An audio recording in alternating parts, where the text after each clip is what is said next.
Hello, ladies and gentlemen. A very warm welcome to the program. Thank you so much for choosing to watch Smart24 TV, where we drive your business. My name is Anthony, and I am your host. And of course, this is the point where we get to talk policy. We bring on board different people that do matter to policy making and decision making in different organizations, in different parts of the economy, in different sectors. And we get to discuss what really does affect the economy as a whole in the region, but as well as the domestic economy here in Uganda. Remember to follow the show on Twitter, that's at Smart24 TV.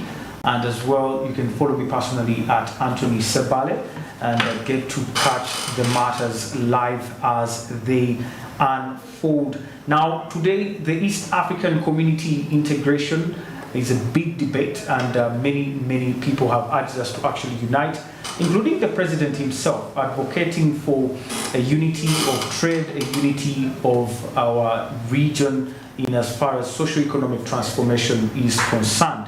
Now, currently, Uganda's exports and imports are expected by 2035 with the joining of the African Free Continental Trade Area to grow to a cumulative average of over $2.5 billion US, while imports will increase by about $3.1 billion US by 2035.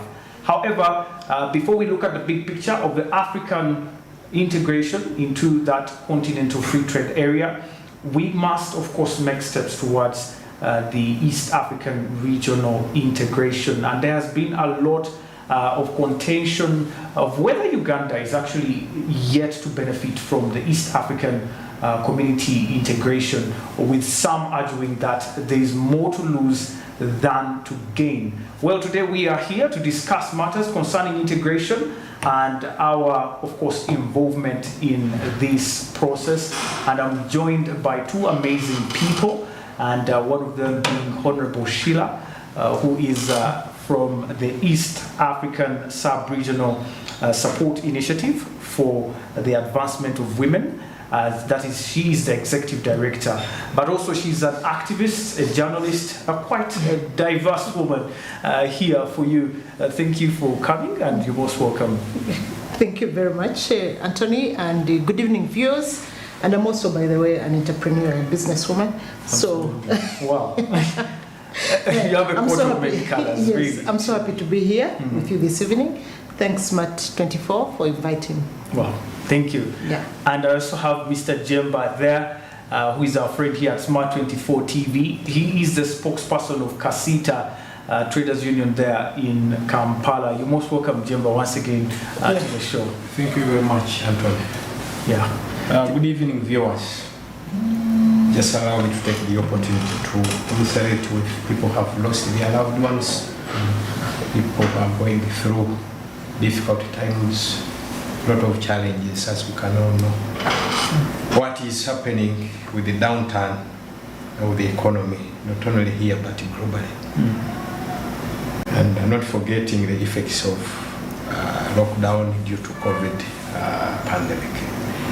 Wishing you all the best. Thank you for the evening. Thank you, Mr. Jemba. Stay watching Smart Television. Thank you. I was asking you, Honorable Sheila. First of all, it's a new year, and we before we get into even the East African talk and so on, how has the year unfolded? I know there's a lot of economic pressure. There's a lot of right now people are going back to school, kids are going back to school, and there's a lot of pressure on the parents. But you personally, looking at the year 2023, before we get into the business of integration, do you think we are on a journey of recovery? Thank you so much, Anthony. I think I would say that it depends on how one looks at it, because one of the things is you, as much as possible, try to take it on into the strides. 2023 has begun, and all of us, we know that we are recovering from COVID-19, the two lockdowns we had, the global depression, as we may say, and so many things have been happening. The business is slow, the government, which is the biggest spender, has been also facing a real down. It is in a downward spiral, we would say. So everybody is affected in one way or another. You find that even most organizations, most businesses are failing to pay their workers. So it is worldwide. It is everywhere. People are losing their jobs. People are losing their means of income. Businesses are really closing down very, very fast. But I think on a positive note, we should also not say all is lost. We should say, how do we get ourselves out of it? Because we cannot just say, throw in the towel, let's go back and sit at home and just wait to see what will happen. Of course, if you're waiting to see what will happen, eventually the only way out is death. Yeah, and we don't want to lose people as a result of that. So we need to be more positive and say, okay, this is what is happening. What business opportunities should we be looking at? What things should we be getting involved in? If it's agriculture, of course, we know that even last year, agriculture had a very, very bad, it was very bad with the drought. Half of the country experienced a drought. So all those are challenges which kind of, once you are faced with a challenge, the best to get out of it is to think hard, to start strategizing and say, what next? What can we do? Because most entrepreneurs, actually, a number of them emerge out of hard times. And the businesses, also their businesses, begin planning for a comeback during the hard times, not after the hard times. So I would say that 2023 is a year to really strategize and say, what next? There are things which will no longer work. There are things which will never work again with what we experienced during the lockdown. We moved on. So if the world did move on, how are we going to embrace the new changes? Yeah. Absolutely. Mr. Jemba, I'll pose the same question to you. You are a spokesperson of one of the greatest associations of traders here in Uganda, and I understand you interact with many of them on a personal basis as well. According to your view, the year 2023, does it present some hope of recovery? I remember the last time we had a conversation here, it was during that time when, of course, traders were suffering with rent arrears from back then in COVID-19 and so many other problems that they were facing. But is the year 2023 offering any hope for that kit? Yeah, definitely, yes. And I base on what we have so far seen happening, or even, I would say, achieved. How? We have over 3 new entrants into the ESA market. We have DR Congo with over 100 plus, around 2 million people. We have Burundi, we have Southern Sudan, which came into the place some time back. And then, of course, we have the market in Djibouti. We are looking at Somalia, both Somalia and Ethiopia, hoping to becoming part of the ESC. And why I have to start with that? All these need one thing in common, and which we have as a country. So we need to change our focus. They all need one constant. That is food. It's the only constant besides medication. We don't take medication every day, but each and every one of us need only one constant, and that is food, which we have in plenty. Both water and the solid food. As a country, that is where our power lies. If we can change our game plan from top downwards, let the government focus on how much they can try to organize Ugandans. From the small ones, that is why I emphasize these new markets. DR Congo doesn't have the kind of standards we experience in Europe, the kind of restrictions we experience in Kenya. This is where we can start and exploiting the opportunities that comes with DR Congo joining the ESC. I'll give an example.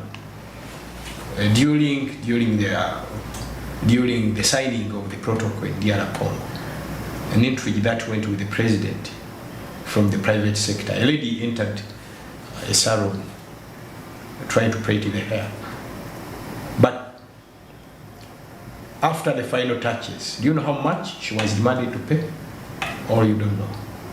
No, I don't know. 350 US dollars. Do you know what that implies? Around 1.2 million Uganda shillings, unequivalent. What does it mean? The kind of money which is in the DR Congo, if we are well organized, not like the way we went to Southern Sudan, will make a lot of change to this economy. But we need one thing. One, government cannot give us protection while in DR Congo. But if we are organized, we go as a country, we are going to achieve more than going individually. That is what Kenya has achieved in Southern Sudan. That is what Ethiopia achieved in Southern Sudan. They go as a country. We go individually. We are selfish. We are self-centered. So egotistic. If we move away from the silos and start to think out of the block, because whatever we bring from DR Congo, government gets taxes. Whatever we take to DR Congo and come back with something different, the experience we gain from there, it might be the minerals, it might be anything. On an individual basis, we have registered a company in Vietnam. By the time the president went to Vietnam, we were already in Vietnam. Establishing a company in Vietnam will take you a step back. It's like over 20 million Uganda shillings registration only, and has taken us very good time. But what are we looking at? How much can we do to market what we have in this country? How much can we do to benchmark from the Vietnamese? They have tropical climate just like Uganda.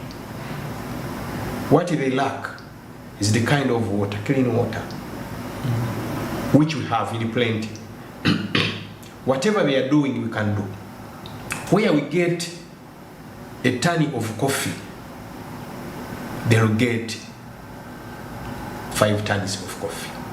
We should try to understand, how do they do it? That is why we had to go to Vietnam, based from there as continental investments.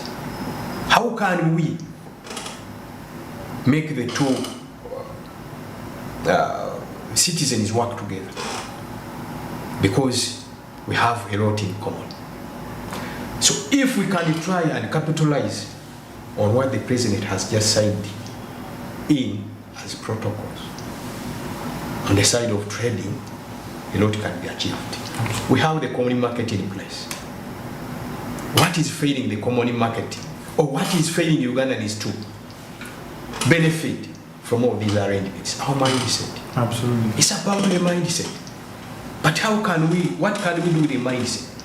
This is where I call in authorities, the powers. How much can you do to sensitize the Ugandans? It's about awareness campaign. It's not enough to sign protocols if you don't know what we are going to take into the newly signed in protocols. If you go to Vietnam, what do you want us to take to Vietnam, or the other way around? If you go to DR Congo, how much have we done? That is where the parish development model comes in. We rush into programs. It would have taken us something like 2 to 3 years organizing Ugandans into sectors. What is needed in DR Congo? They need this, they need this, they need fish. Can we have aquaculture as one of key components which can feed into the country's GDP. Once organized, we can achieve a lot. Wow. Say maize, rice, we can have all that.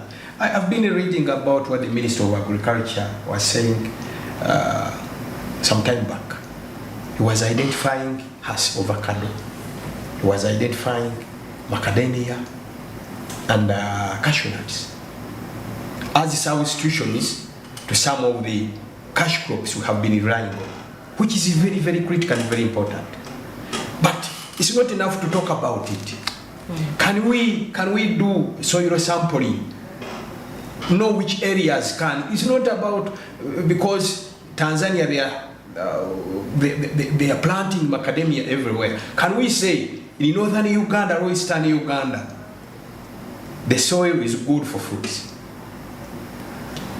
In western Uganda the ground is good for grazing, the ground is good for dairy production and something like that. Then Buganda is coffee, northern Uganda is cashew nut, something like that. If we can reach that level,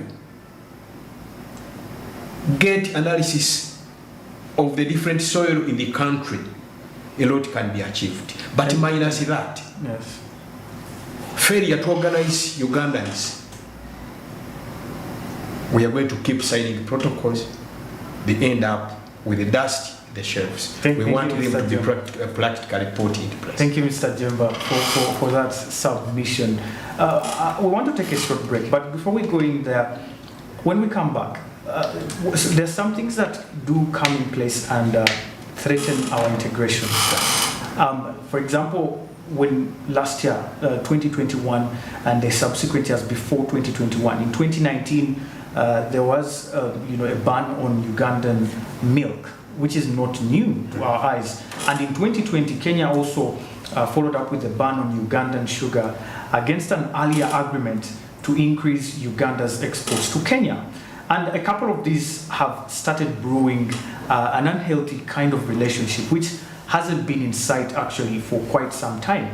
And President Ruto was recently saying, no, we can always still get the milk from Kenya, rather from Uganda, and then add value to our own milk and export to better markets, which I still don't find something that gives us the togetherness we are talking about and the competitive advantage as a country. So when we return, we want to look into some of those barriers and some of the things we can do actually to overcome them. Ladies and gentlemen, today we are talking the East African community integration and what lies ahead for Uganda to benefit from this particular integration. And I'm going to take a very short break and I return shortly. Stay with us.